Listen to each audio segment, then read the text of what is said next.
bueno, va a ser JP, esta segunda parte de la presentación, y lo que esperamos es que al final podamos tener pues una interacción, una discusión sobre las preguntas que puedan haber en temas, no sé, específicamente financieros o en detalle de logística, lo que sea, pues, pero ya hasta el final pues terminemos con una conversación. De antemano les pido disculpas porque la presentación está en inglés y la van a hacer en inglés, pero por favor que cualquier pregunta en español o lo que sea, con gusto podemos traducir y facilitar pues como las discusiones. Entonces, pues bueno, les dejo inicialmente con Steve. Gracias. Thank you. I'm sorry for the English. Hay mucha gente que no habla inglés. ¿Todos hablan inglés? Yo creo que no hay problema. Bueno, si hay una duda, solo sea lado y podemos explicar más tarde. Bueno, gracias. So I'm Steve, and as Danielle said, we'll just cover these 2-3 things. One, what our office does, and then how we're going to apply it to the red and carbon finance market. So the United States government has 3 main credit facilities or programs. 2 of them focus more on U.S. government or U.S. companies and supporting them to export. The third one, which JP and I work for, is the USAID Development Credit Authority, and we are working, we're in Washington, but working with the Bogota office on programs that are supporting what USAID in Colombia is trying to do. So in this case, obviously the bio-red and other environmental programs. The main purpose of DCA is to help financial institutions like the one Carlos works for, Affiliate Fund, to help mitigate or reduce the risk of lending in the particular sector. So there's a risk mitigation, and it helps the financial institution to use their resources and liquidity and put it into the market. We work in many sectors around the world. We work in all of the countries USAID works in. This is the general structure. So small businesses, small, medium-sized businesses is the biggest part of the portfolio, and micro enterprises as well, and agriculture. But here we're trying to focus on this environmental portion. The dark blue is the countries we work in. Our biggest portfolio is in Africa, and our total size is US dollars, about $3 billion US dollars. And typically we have a 50% guarantee, so we kind of share the risk 50% with the partner. And we have a very, very successful track record of less than 2% default rate. And so, I'll explain how it works. There's 4 main typical products, which none of these really captures what we're doing with the red space, but JP will explain it. But our most typical product is this loan portfolio guarantee, where we work with one financial institution, like a bank, a local bank, and we define a certain sector, so say small businesses, and then they go and make loans to all the small businesses, and we'll cover 50% of that in case there's a default or loss. We'll pay the bank half of that loss. Other things that we do, we support bond transactions, so municipal bonds or water sanitation or something. And then we also help institutions raise money by giving an individual company or an individual project a guarantee, and then the project will go and find funding from a lender. And so our guarantee will stay with that project. This is kind of steps up. The goal is to support totally commercial finance, but we're often working down here where there's not really a commercial market yet, like the red space, and so there needs to be a lot of support. So we're able to do direct loans as a lender of last resort to when there's no financing available, and we can do guarantees up to 80%, but most are just 50% on it. And so just some basic concepts for DCA. When we identify a partner, usually a financial institution, we work with privately owned institutions. So this is not to support governments, really. We can work with subnational governments, but it's mostly with private sector. And we're really looking to have work with companies that have very good corporate governance, that have good management. That's probably the most important thing. And then a good financial track record. Although in some countries we work where the financial sector is very unstable, we do work kind of with all types of lenders. As I mentioned, the key for us is that we're sharing the risk with our financial partner. So usually through the 50% guarantee of principal. We work only in debt transactions, so really any type of debt, but a loan or a bond, which makes it difficult for this carbon space where there's a lot of more equity or purchase agreements with the IRPAs. But that's something we're working on.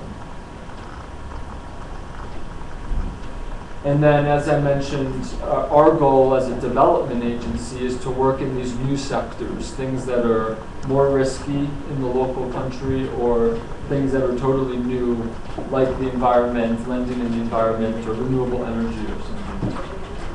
So those are just the basics. And then JP will talk about the carbon specific and the forest.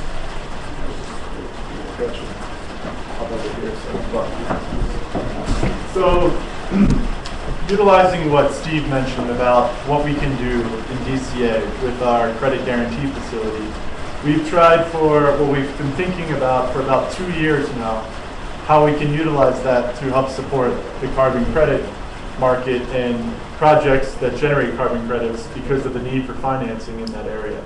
And working with Colombia, and Daniel Lopez and his team have been very integral in that, in pushing us forward and really trying to find a way to make a transaction happen. So I believe everyone here is in the environmental space, so I'll just go briefly. As far as carbon markets, they estimate that between 15 and 20% of emissions come from the destruction of forests. And then as far as forest projects go, the types of projects of planting or maintaining trees that and forests that are currently standing through REDD+, which deals directly with forest types of projects. And then talking about how REDD+ is not currently utilized in the European or other compliance markets, but typically sold on a voluntary basis for companies that are looking to reduce their emissions, looking for corporate social responsibility initiatives, or other types of initiatives that help them achieve goals. So, my next one? Yep. So, carbon market basics. You have a company here. Here's our car manufacturer. They're making all their profits, but then decide to put some money into a project that over time, whether it be REDD+, through forestry, clean energy, what have you, will create carbon credits, which they can use to offset their emissions or sell to others that are looking to offset their emissions. And so we're looking to come in and we're talking here about it'll be voluntary purchase, as I mentioned before, and there will be a role for these financial intermediaries right here to make investments into the projects, which then they hope will be repaid through carbon offsets. And USAID is looking to come in right here and help support the investment into projects that are deemed very risky at this point. And I'm going the wrong way. There we go. So key challenges that we've identified in the Red Plus market. Right now, there's very little upfront financing. Things like what Juan Carlos's organization are looking to do are very rare.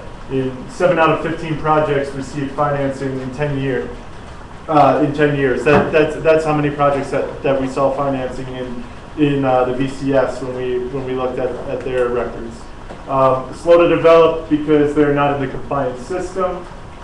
There's uncertain carbon prices. Now that's true everywhere, and one way we're hoping to mitigate this concern is that with the voluntary market, especially the best of the voluntary market with VCS and CCB standards, it seems to be a bit more constant of a price throughout the past few years than the volatile compliance market.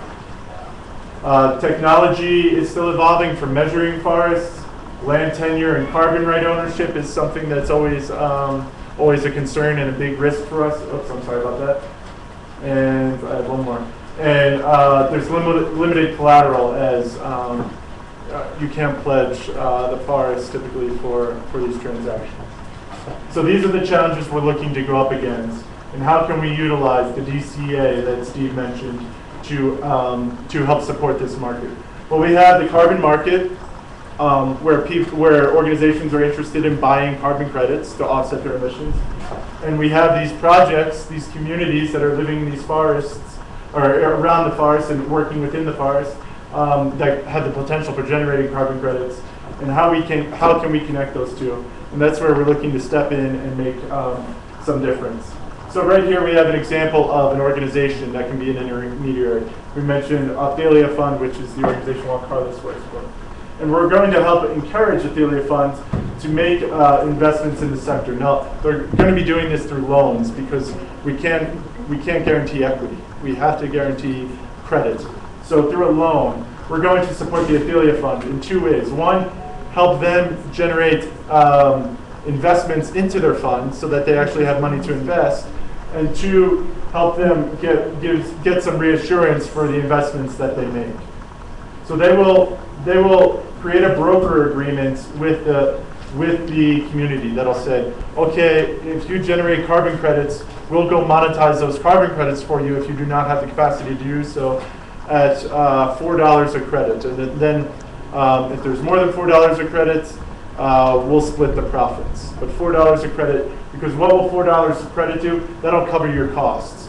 How are we going to cover your costs right now? Well, we're going to give you a loan to cover those costs. So we realize that those credits aren't going to be generated for 1 year, and before that year, there's a lot of costs for your project activities, as well as maintaining the forest and making sure things are measured and guarded and what have you.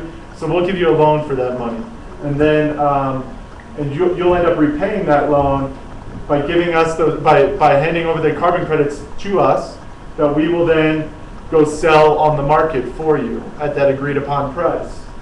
After we sell them on the markets, we'll give you the cash back that will repay the loan that you made, and any additional profit will be split between the community and the organization's investors.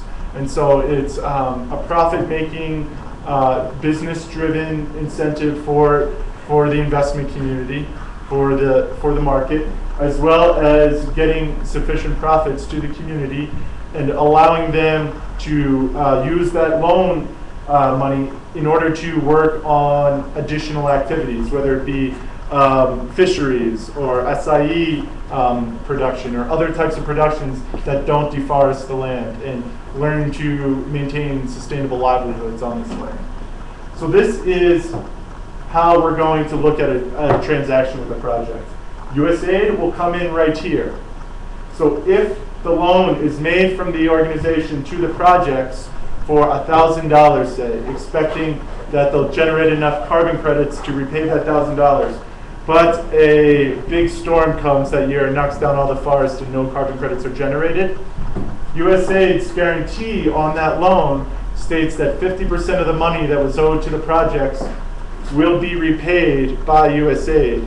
Now that gives security to the lender in that they'll get some investment return even if the project fails, and also it gives security to the investors of Athelia. Athelia is looking to attract money to make loans in this sector, which is difficult right now. So the investors knowing that there's some security there helps move these projects forward. And we'll get, how does that support the projects? It will get more projects financed because more people would be interested through our guarantee in financing the project. So it's not a direct financial benefit to the projects, but we'll get money indirectly into projects that wouldn't be financed otherwise. Okay, so we're looking at the risks of a project. The first one comes in right around project development origination. That's validation risk. That's that a project will be validated to generate carbon credits. We're not taking on that risk. That's a risk that the projects and those that are lending or investing in the projects are taking on themselves, because we feel that is a risk that can be mitigated with the proper processes and precautions. The rest of these risks throughout a forestry project we're taking on: the production of the carbon credits, the price that the carbon credits can be sold at, verification each year that X number of carbon credits are produced that year, currency risk, and regulatory risk within the country. If something goes on that says, okay, this municipality can no longer generate carbon credits, those carbon credits are now in the ownership of the country of Colombia, we would take on that risk as well. It's a political risk. Okay, and then lastly, just some outcomes that we're looking to achieve with our DCA focused in this area. One is forest conservation, obviously, helping the forest regenerate and become healthy. We're hoping that many more forests will be able to generate carbon credits instead of being sold off for timber or used for cattle or whatever other crops might be utilized. Reduce carbon emissions, as I mentioned, 15 to 20% of carbon emissions are coming from the destruction of forests. Create sustainable livelihoods, which I mentioned there, and these loans can be used by community members to work on other livelihood activities, forestry, acai, etc., and improve the flora and fauna of the biodiversity of the area. And so that's all of our presentation. I hope you understood most of it with our English. And please, if you have questions, you can ask them in Spanish. If I don't understand them, Danielle can help for sure. So, gracias.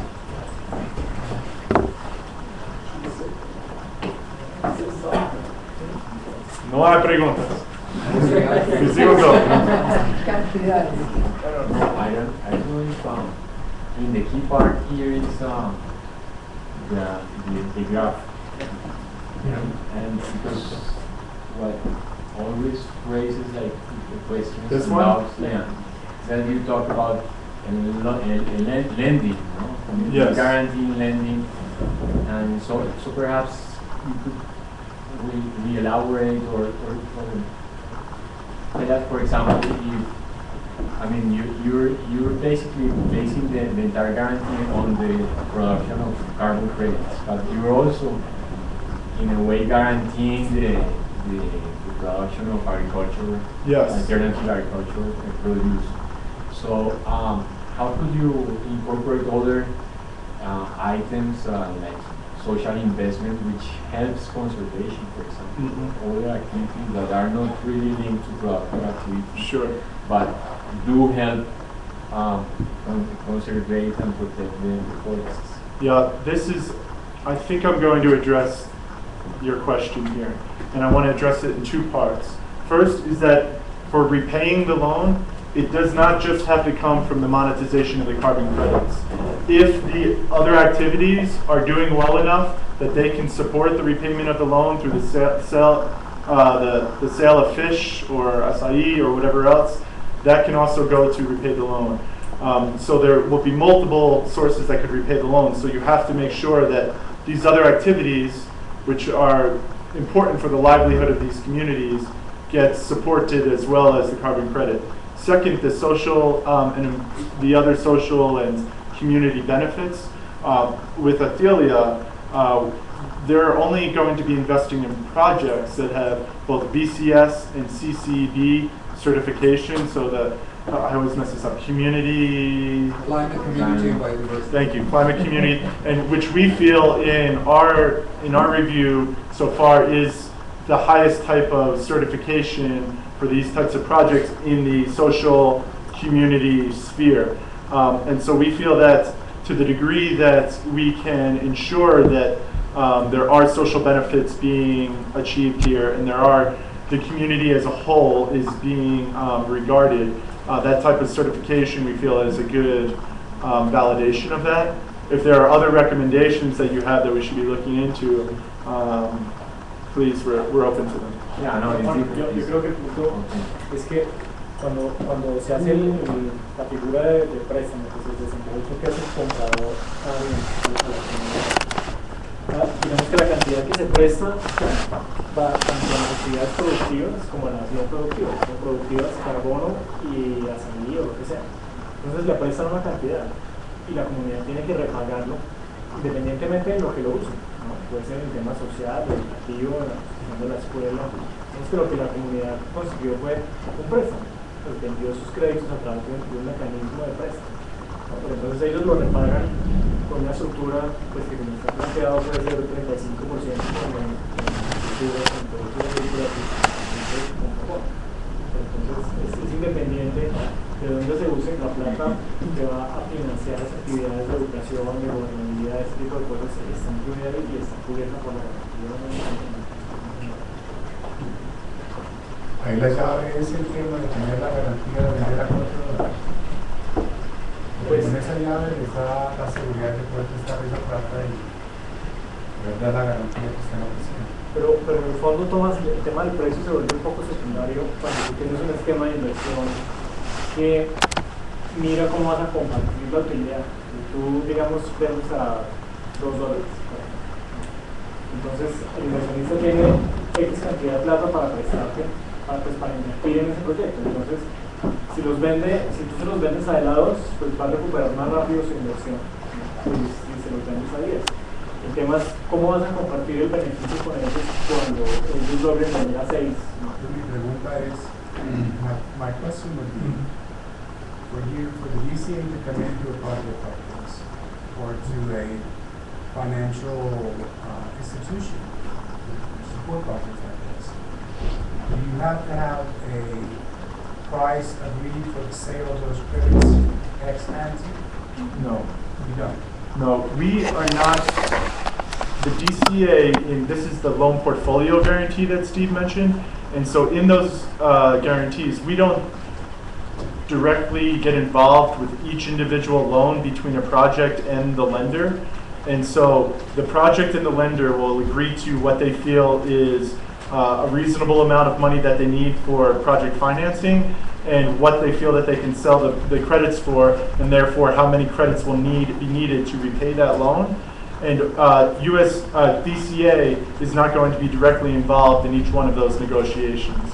That'll be between whether it be BioRed or Wildlife Works or Conservation International, those types of organizations that are supporting the communities, and Athelia or whoever else the lender may be in future types of transactions. Those entities will probably have to have some kind of a clarity with regard to market and price before you support it. Yes, yeah, that there's a sophistication level that will need to be achieved. I think one, for our comfort level as far as who we're looking for the borrowers, but also for investment criteria for Athelia. I think if there's not a certain level of management of some sort, whether it come directly from the community or an NGO that is supporting the community, I think that's a necessary safeguard that's being looked at for most projects right now.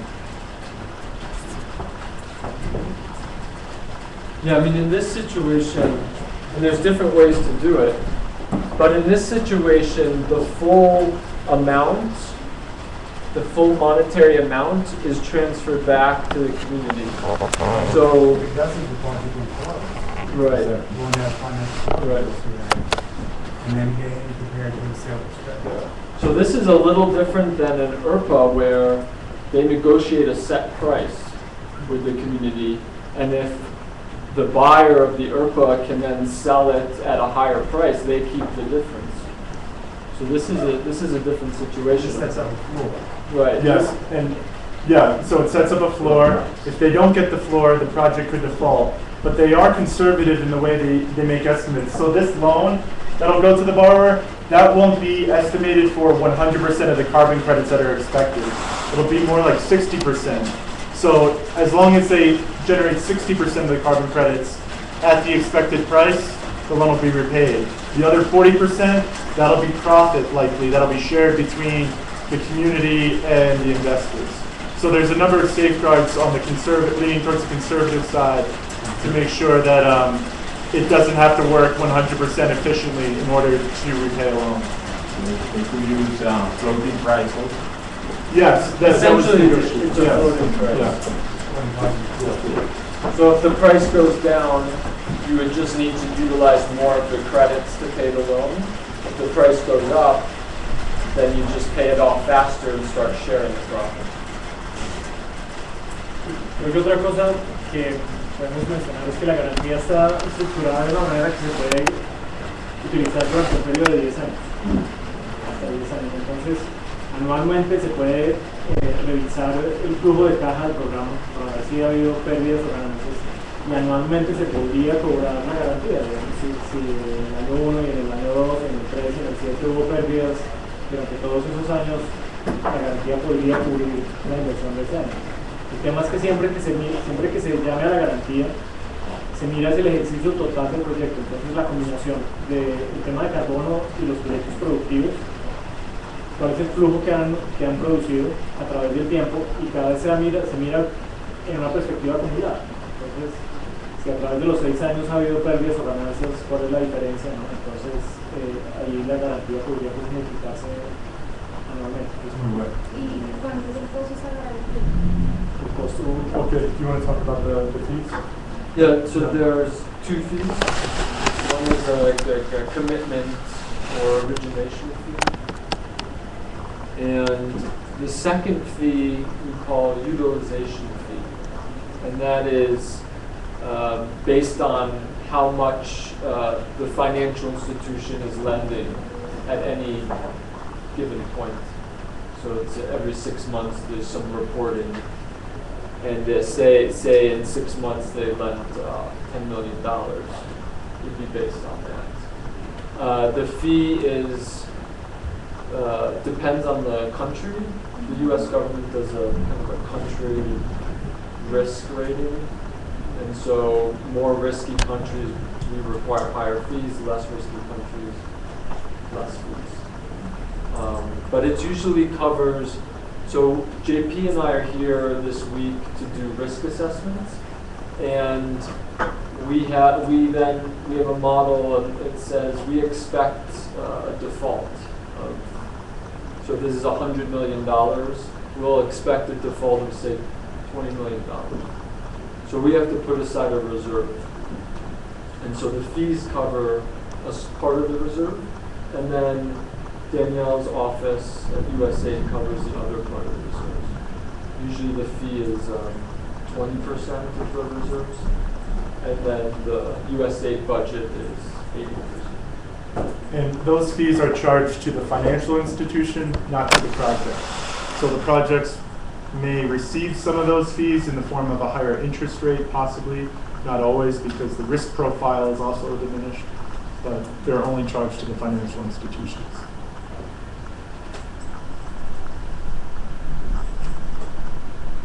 What kind of financial institutions are you planning to work in a country like Colombia? Because you have mentioned like this fund that Yes. Juan Carlos is working on Yes. right now.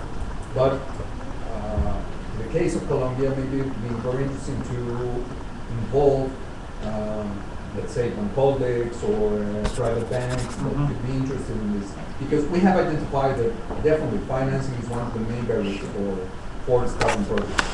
So- But we need to make it operative. We need it to work. Sure. To really work. So DCA in general has worked with banks in Colombia. We have 2 existing with Banca Mia and Finamerica currently, but not in this sector. And we've looked at carbon credit support sector in a number of different areas, not just in forestry, but in small-scale renewable energy, in the household technology space, your water filters, your cook stoves, which are very big in Africa, Central America as well. And in all of these sectors, the risk profile of the banks at this point seem very, very hesitant, even with a DCA guarantee, to enter into lending in those sectors. Banks are intrinsically conservative, and when they see the fluctuating price and the compliance market of carbon credits, that's not someplace they want to be playing too much. So I don't know if banks are quite there yet for lending in this space, but we are looking to lend to those that are interested, whether they be banks. There's a couple of other funds that have cropped up similar to Althelia that are trying to do the same type of work, supporting the forestry and sustainable livelihood sector. So those that are interested, it's just that we haven't identified too many of them that are really willing to operate in this space. And I think, Roberto, in addition to that if you have a project, for example, and you have like soft commodities being produced in there, so the bank might be interested in entering into this kind of deal. So it will be developed. But please keep this in mind as you're speaking with financial institutions here, because I know Danielle's office would be very interested to identify a commercial bank that who could benefit. Colombia. Yeah, and I was thinking also about Bancoles because it's a second floor bank. I don't know if it's like that in English, second floor bank. In Spanish it's Banco. And that maybe they could help even to reduce more the risk, well, or the perception of risk of this kind of loans, because they also have their own guarantees.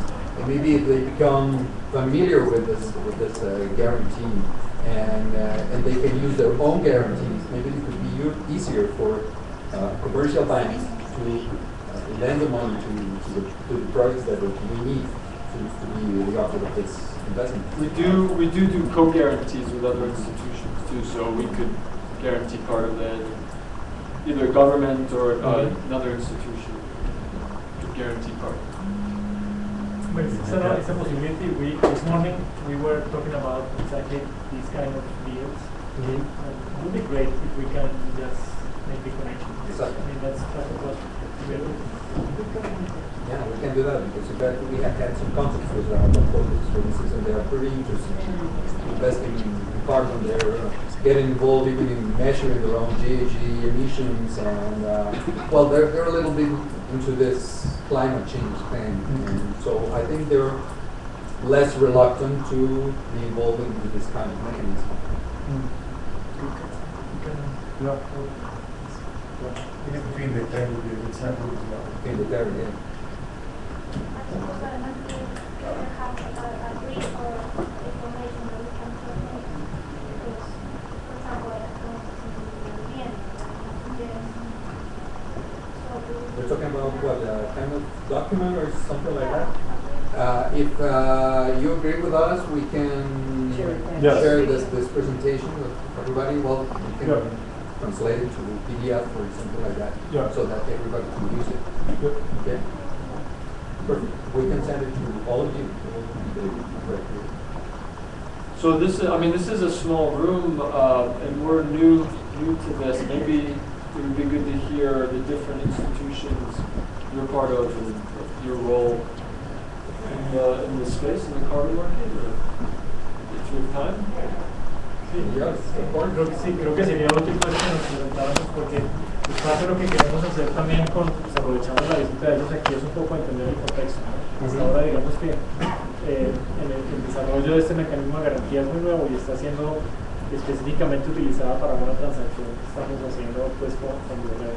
Pero la idea es que entendamos un poco pues como el espacio y cuáles serían como las posibilidades de adaptación, ¿no? O sea, creo que este equipo del DCA ha sido muy abierto y muy flexible en acomodarse como a las necesidades que tenemos. Entonces sería interesante pues si desde sus organizaciones nos cuentan un poco como cuáles serían las inquietudes, las perspectivas de cómo sería la financiación. Entonces, pues creo que... Si tengo una pregunta, ¿ustedes hablaron con Final? Con Final no hemos hecho contacto todavía para eso. Porque yo creo que sería interesante entrar directamente con Final, no solamente porque ellos manejan el CIF, sino que manejan el FAC. Digamos que eso me parece un tema súper interesante para que lo analice, por ejemplo, la Comisión Nacional de Crédito Agropecuario. Digamos, el tema con el FAC ha sido que es que las tarifas de son menores. Fee, claro, o sea, Sí, el FAC te cubre, es mucho más barato usar el FAC. Lo que pasa es que este DCA de carbono está en un espacio donde el FAC no entra. Entonces, Claro, pero sería como algo como paralelo, digámoslo así.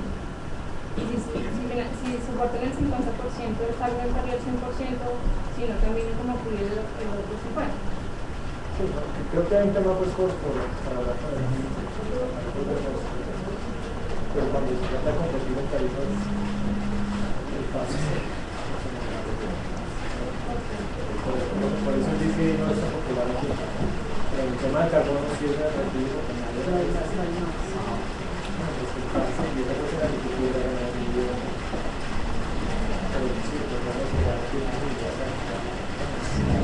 I just wanted to ask if the scheme that USAID is proposing for Colombia will include other elements of the carbon market as well, renewable energy with carbon credits, deforestation with carbon credits. This one will just relate to forests, but I think as part of, correct me if I'm wrong, as part of RED, you can do also small scale.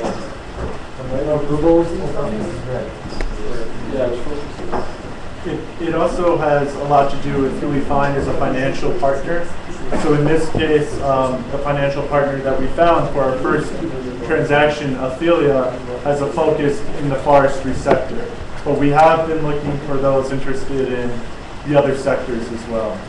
Renewable energy, small household technologies. Non-conventional biomass. Exactly. And I think that USAID has a program dealing with renewables. I don't know. we do have a clean energy program, but we're not focusing the program on the generation of carbon credits. No.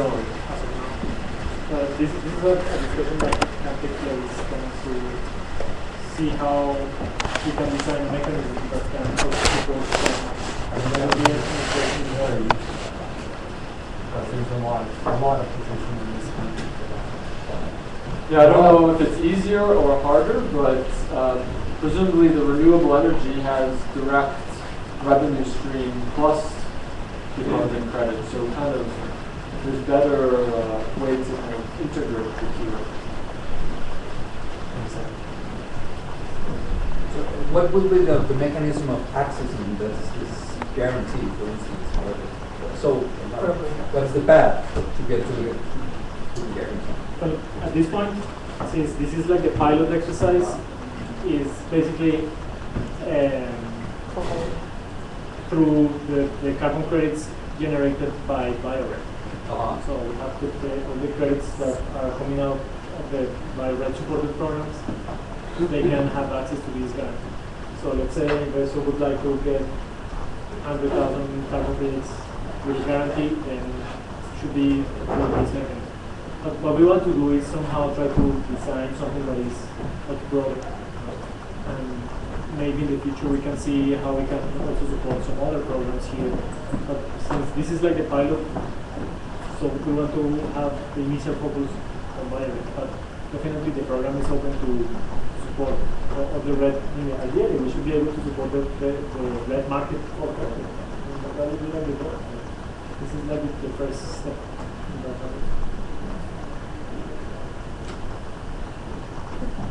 So do you think that we should go to this small round of presentation so that you can know what kind of institutions are here? Sure. Room?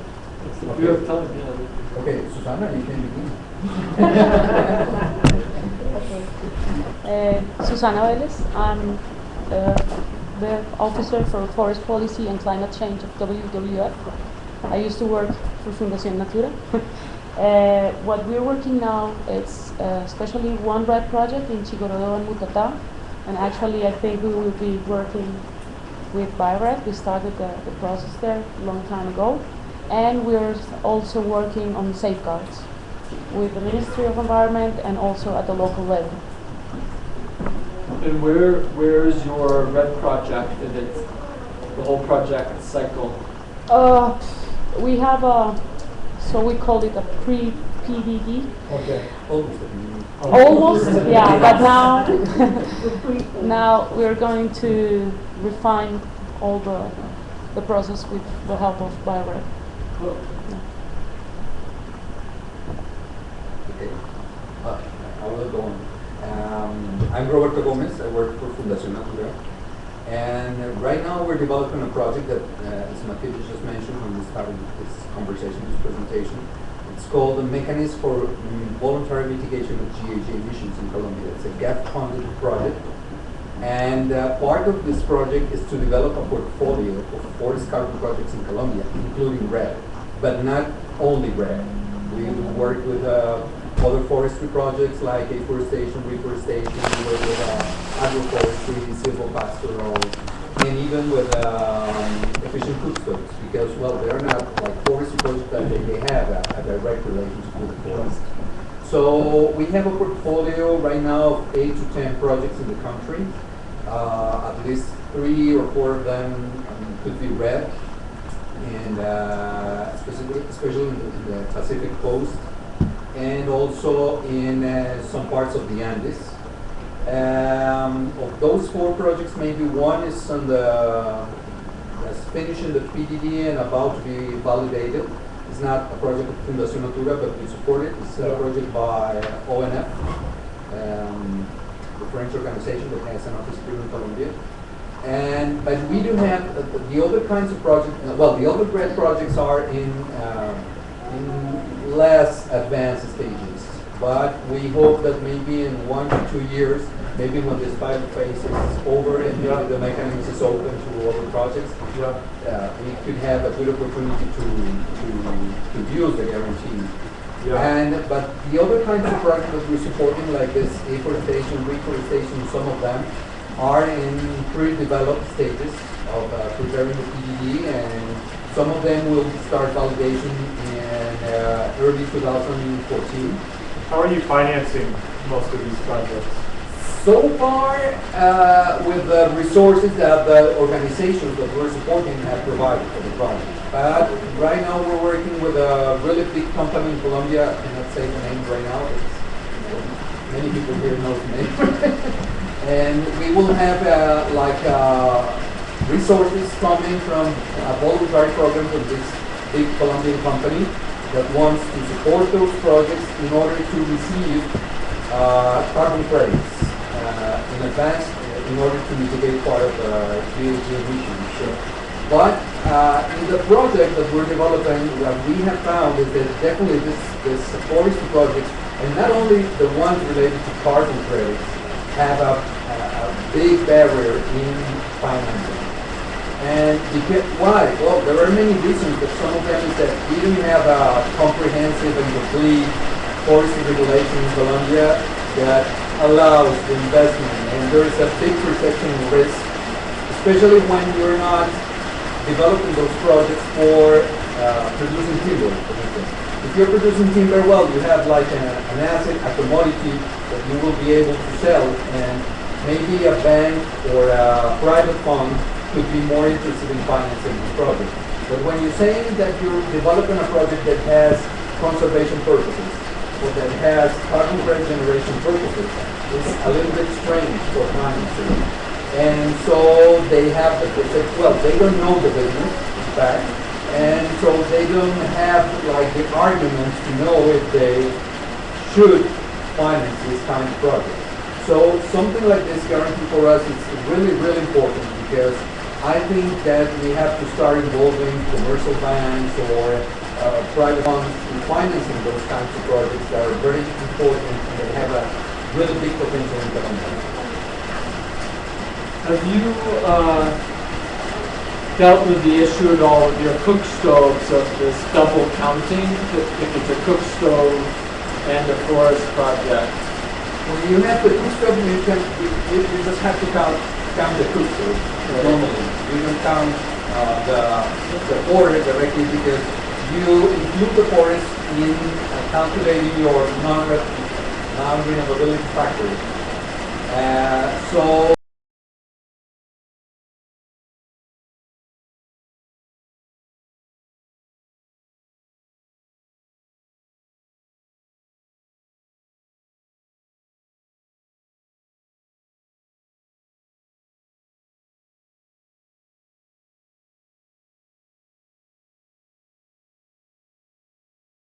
a little bit following the example of what Peru is doing right now.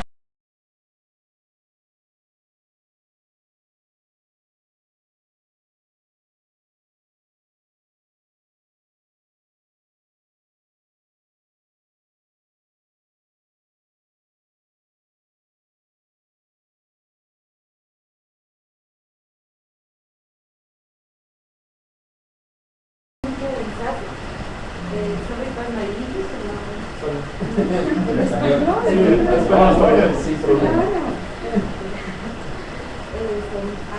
I'm working on this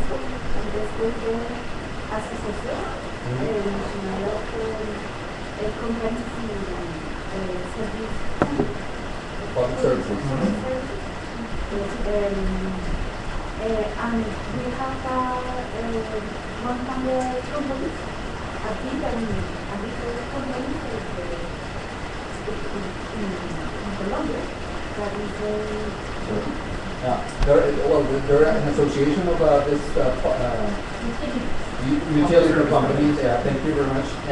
But not only utilities, because they work with also communications, water supply, and these companies form part of this association. That 100 companies, about 100 companies, the biggest ones, and also the smallest of the country are part of this association. And the model is working with the company. And my work is translated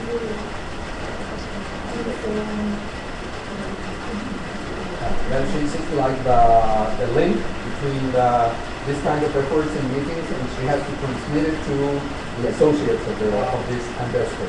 So in these companies, I could say there are some of the most active companies in Colombia in carbon markets.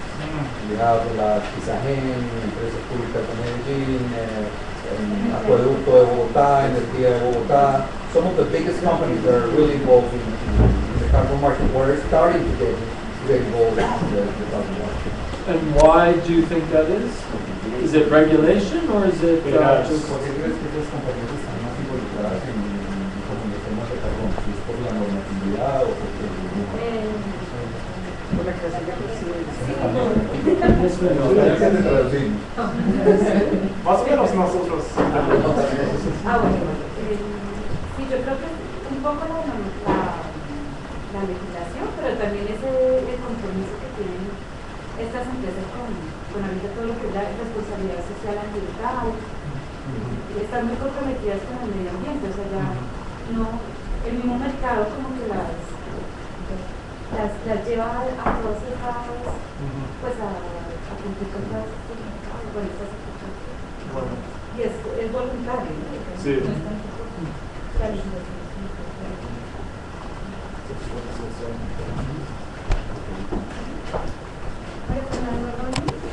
The Ministry of Environment, the Office of Climate Change, we are supporting most of the initiatives that we are working on. In what capacity do you support?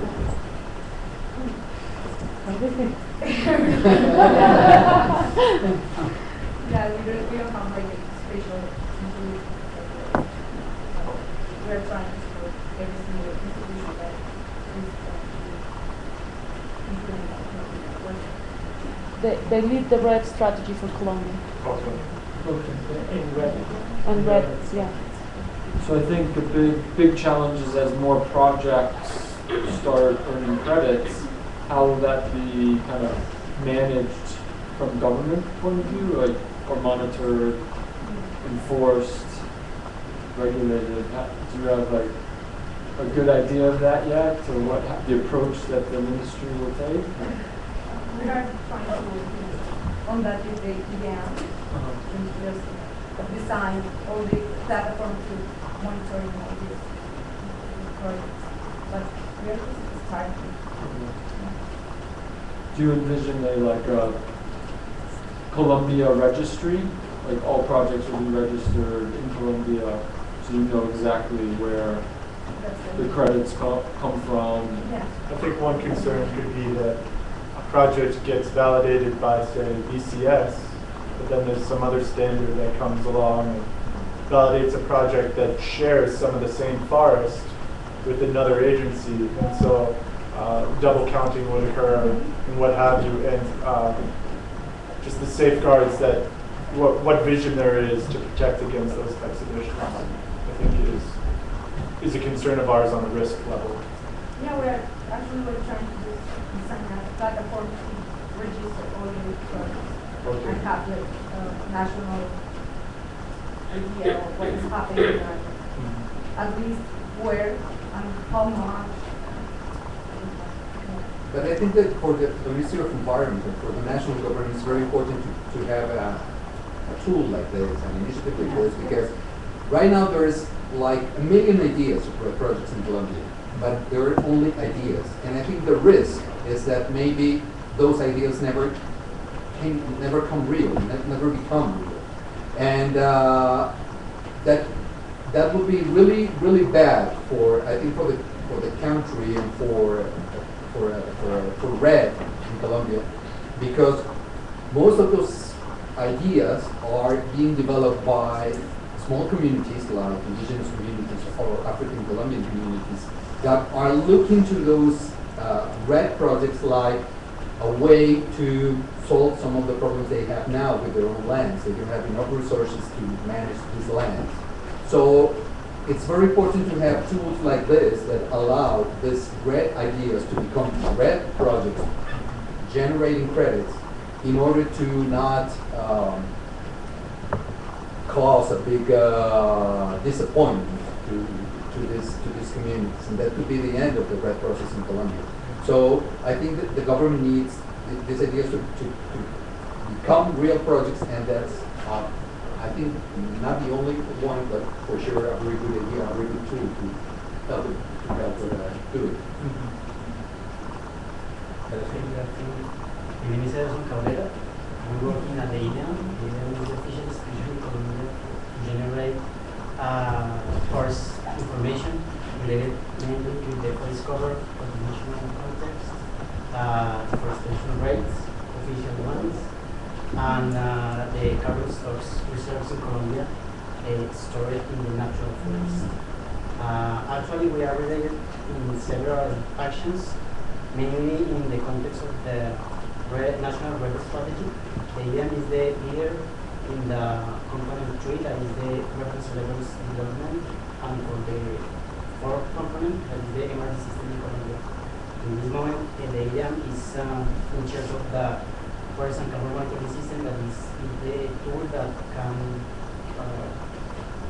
allow the country to generate official studies of our forest. So a government institution? Yeah, 100% official institution. Related with the works of Maria Fernanda, the IDEAM is also in the moment developed a registry tool to all of the ministry know what is which are the different initiatives related with RED in Colombia. For example, in this moment, the Ministry of Environment have 6 different RED initiatives in different stages and different developments.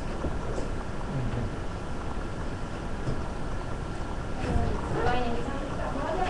I work in KPMG in the area of advisory and audit in climate change and sustainability. We work making advice to companies that can be interested in this kind of activities? I mean, when we are looking for things that we can suggest. So companies that are interested in purchasing the carbon credits, or organizations that are interested in maybe investing in the funding that's needed to get a project going and generate the carbon credits? Both sides. Okay. Do you also, you said you're in the audit side as well? Yeah, absolutely. Do you do verifications of projects? Sustainability reports. Okay. No, we are not yet working in carbon. Okay. You don't. Okay. Not in Colombia. Okay. We have to do it here. Yeah. We do it with another KPMG. Do all of the big four, PwC, KPMG, EY, do they all have practices similar to KPMG's here? Yeah. Okay. Yeah. Okay. And you have people who work. Yeah, we have them. In the Netherlands, he came here in October. He's the ex-Secretary General of the Constitution. Okay. Now he's the Constitution. In Bogota. In order. Okay. He's the head of KPMG as well. Right. Okay. My name is Thomas Bell. I run an NGO in Indian City for Okay. and we do market-based work. Everything from community taxes on water, use fees, cap and trade system design. We worked many years in the CBN and real estate projects and sales projects. Very interested in the industry that Fundación Natura y USAID with respect to the creation of a domestic market for water credits. Trying to support that with some initiatives in the state. We do a lot of climate policy analysis, climate policy study for the Indian countries, or say we do a lot of project coordination. Got about 50 plants registered in CBN.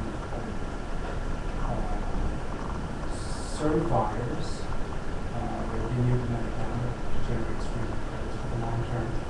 We don't work in the red field. We work in renewable energy field, non-conventional energy sources, and we work in reforestation. So basically that's our main interest. As you can tell, it's a very sophisticated community. There's been a lot of work in carbon in the last, I'd say, since COVID. And I think you'll find this a very fertile, well-educated community.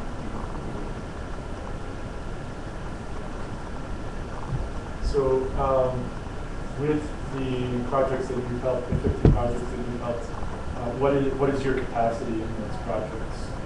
Is it in the financing, in the getting them the validation? Where do you mostly come? Well, I think in the early years of government, it was mostly identification. When I was at the ministry, I was the chief of the ministry for 6 years. The big deal was the identification of the portfolio. So there was a lot of work in not only getting the offices up and running, but getting the regulation and so on like that, carbon coding, but I didn't see what might be wrong. So I think there's been a lot of work in that. And then later on, we worked a lot in formulation and getting those through the mail. So everybody here knows it's a very difficult mail to work. But I think Colombia's had a lot of success now. And now most of us we're focused on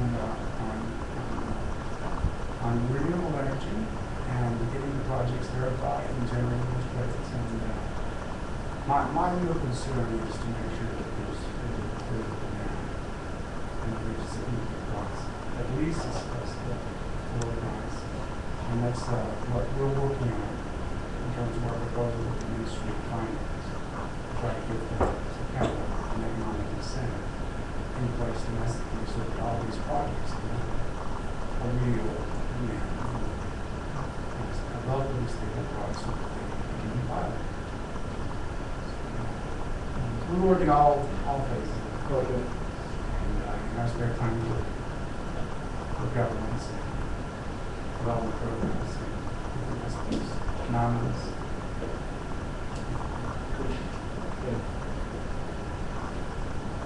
Yo soy Gordo del Input, trabajo en Ciencias de Medio Ambiente, USAID.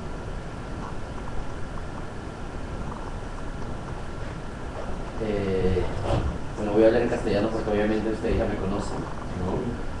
Soy peruano, me llamo Juan Carlos, tengo casi 30 años y tengo la oportunidad de liderar el portafolio para América Latina del Fondo Tienen, ¿no?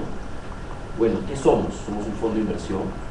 Dentro del fondo de inversión hay nuestros principales inversionistas son el Banco de Inversión, que es un banco de desarrollo, el Banco del francés BNP Paribas, el Banco de Desarrollo de los Países Bajos y el Fondo de Pensión de la Iglesia de Suecia.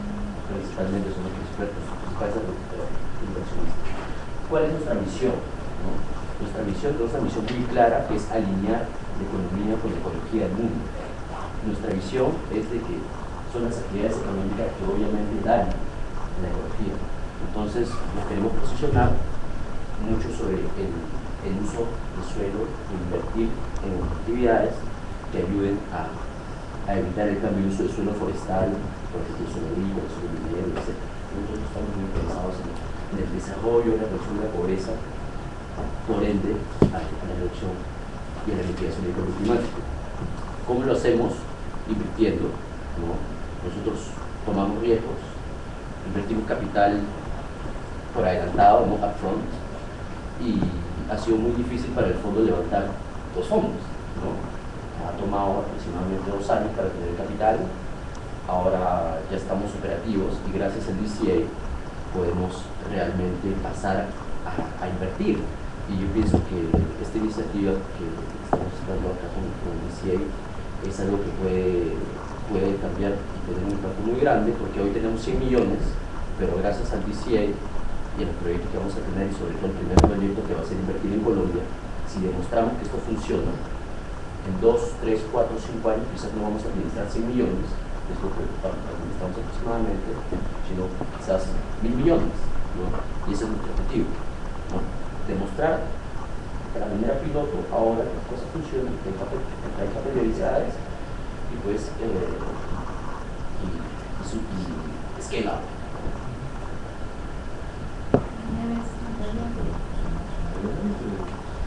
Dólares.